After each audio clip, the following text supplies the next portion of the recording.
जी नहीं, मैं बताइएगा आज आप कागजात जमा करवाने के लिए आए हैं। दूसरा जो सरगोदा में जो पीटीआई घरों पर तोड़फोड़ रात गया भी हुई, गुज़िश्ता रोज़ जो मैदान जंग बनना लीगी कारकुनों की जानब से जो आप वकला के ऊपर भी मुकदमात के अंदाज किए जा रहे हैं। डिस्ट्रिक्ट बार के जनरल सेक्रेटरी पर पर्चा दर्ज किया गया है, शफकत अब्बास के ऊपर पर्चा दर्ज किया गया है। क्या समझते हैं जिस तरह ये इलेक्शन में एक तरफ लेवल प्लेइंग फील्ड के हवाले से कहा जा रहा है, दूसरी तरफ ये इंतकामी कार्रवाई की जा रही है, क्या समझते हैं, क्या कहना चाहिए इस बारे में? देखिए, बहुत शुक्रिया, बड़ी नवाजिश।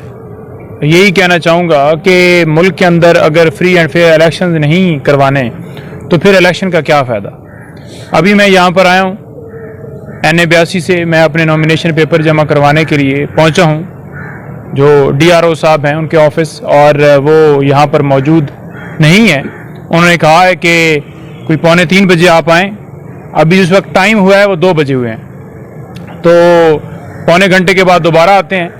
लेकिन अगर लेवल प्लेइंग फील्ड की बात की जाए तो हम तो पहले दिन से ये कह रहे थे कि हमें तो फील्ड ही नहीं दी जा रही, और उसकी वाज़ह मिसालें आपने देखी कि जब नॉमिनेशन के हवाले से एक डेट आई कि आपने 3 दिन के अंदर एक शेड्यूल आया, तो उसके बाद आप देखें कि मुसलसल पाकिस्तान तहरीक इंसाफ के रहनुमाओं के घरों में छापे, और इसके साथ साथ आप ये भी देखें कि सिर्फ जो है जो वर्कर्स हैं या रहनुमाओं के घरों में छापे नहीं, वकला के घरों में भी छापे जा रही हैं। खुशाब में आपके सामने मिसाल है कि हमारे वहाँ पर कुलीग हैं, उनके घर रेड हुआ। इसी तरह से जो है यहाँ पर साहिवाल में वहाँ पर नूर कलियार साहब हैं, उनको उठाकर प्रेस कॉन्फ्रेंस की गई। इसके साथ साथ शाहपुर के अंदर और उसामा मेला साहब के घर में रेड हुआ है, और वहाँ पर सिर्फ रेड हुआ नहीं है, साथ जो पूरा घर है वो तोड़ दिया गया है।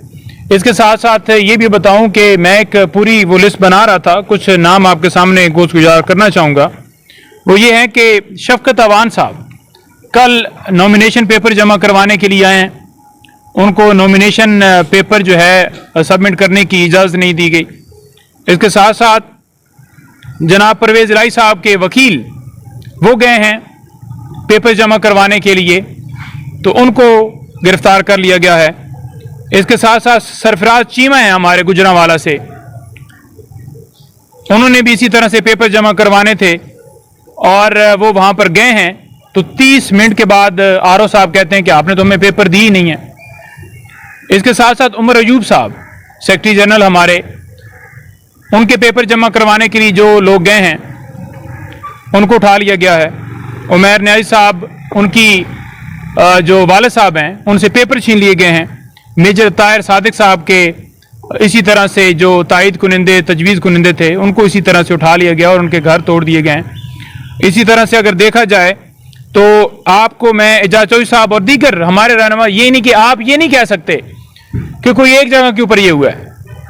ये पूरे पाकिस्तान में यही सिलसिला जारी है, कराची से लेकर खैबर तक, पेशावर, क्वेटा, बलोचिस्तान पूरा, KPK, पंजाब, हर जगह के ऊपर ये क्रैकडाउन जारी हैं। और ये सिलसिला जो है, हम आज एक दरख्वास्त भी लेकर गए हैं सुप्रीम कोर्ट के अंदर, जिसमें हमने ये गुजारिश की है कि लेवल प्लेइंग फील्ड मुहैया की जाए, और दूसरे नंबर पर हमने ये गुजारिश की है कि साफ शफाफ इलेक्शन जो हैं उनकी यकीन दहाई करवाई जाए। लेकिन उसके अंदर अभी समाअत जो है वो मुअज़्ज़ज़ जस्टिस साहबान ने वो फिक्स की है। अब देखते हैं कि किस वक्त जो है वो उसके ऊपर जो है वो फैसला आता है। इमरान खान साहब की ज़मानत जो है अभी कंफर्म हो गई है। सियासी पॉइंट को सब्सक्राइब कीजिए और लाइक कीजिए और घंटी बजाना ना भूलिए, ताकि आपको हमारी नई वीडियोस का नोटिफिकेशन मिलता रहे।